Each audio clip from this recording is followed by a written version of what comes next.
C'est parti. Les deux équipes s'avancent l'une vers l'autre. S'observent. Le premier coup de bouge est parti. Il est parti dans le vent.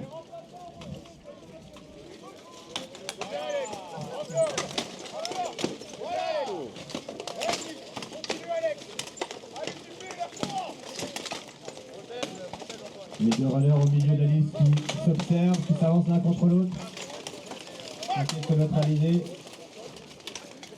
Tout en continuant d'observer ce qui Combattant Martel désarmé.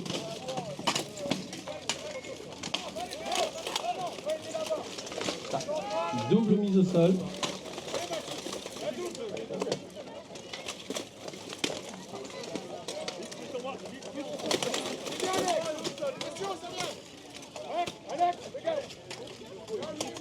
Quatre contre 3.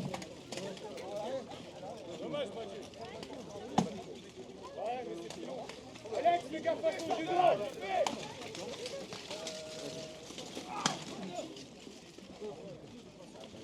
4 contre 2.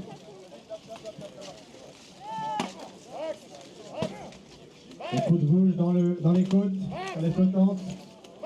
Double chute, 3 contre 1. C'est terminé. Mathieu. Ah non, tu vas pas me le voler, le tout à fait Thierry, il est pour moi. Et le combat reprend.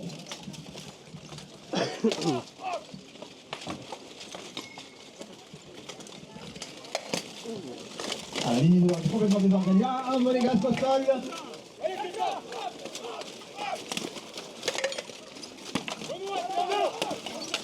Il a perdu son arme, il est tombé directement au sol derrière, 5 contre 3. De l'autre côté de la liste, côté bleu, on voit que le Martel se fait malmener par les deux monégasques. Et il se fait assister par son qui charge.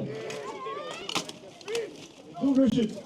Et nous sommes 3 contre 2. Vas-y, Tétard, vas-y, Tétard.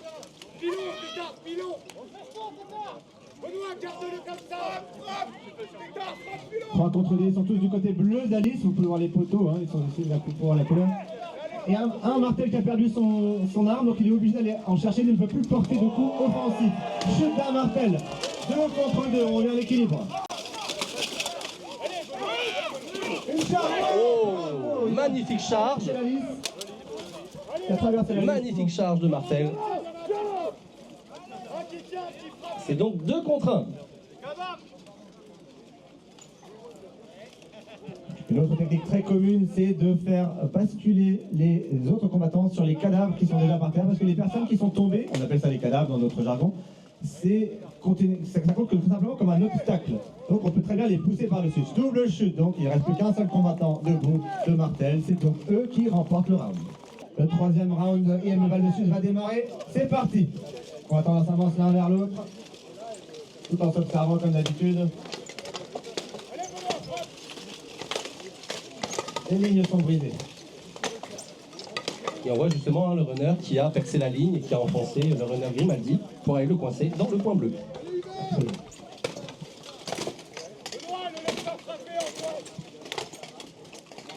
Sur le côté gauche de la liste, côté régie, on voit la ligne n'a toujours pas été brisée. Les deux combattants sont toujours face à face. Les 4 combattants sont toujours face à face. Alors que de l'autre côté, c'est beaucoup plus anarchique. Il y a une saisie de hache, en sachant que les combattants ont le droit de saisir les armes de l'autre tant qu'elles sont en bois. À partir du moment où elles sont en acier, une chute côté bleu, double chute. On est à 4 contre 4. Donc il est interdit de saisir une partie en acier. Là, une pièce métallique qui a chuté. Quelqu'un a perdu une plaque, effectivement. Ah. Chute pour Martel. Et une charge pour Grimaldi du numéro 3.